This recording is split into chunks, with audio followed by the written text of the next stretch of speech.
Listen, it's sickening. You can say you're in love with them, but it won't mean anything at all. But that's not your fault.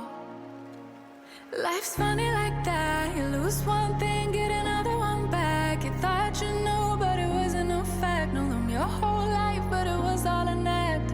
There's no meaning, but like in the best of ways, you could go 100 days without really doing anything and still have the right to say, I'm so incredible. Oh yeah, I'm lovable. Cause it's not in the performance, no. There's nothing that you owed them, so feel no need to explain. I'll say it all again. Now you don't have to show them anything. I know it's so frustrating.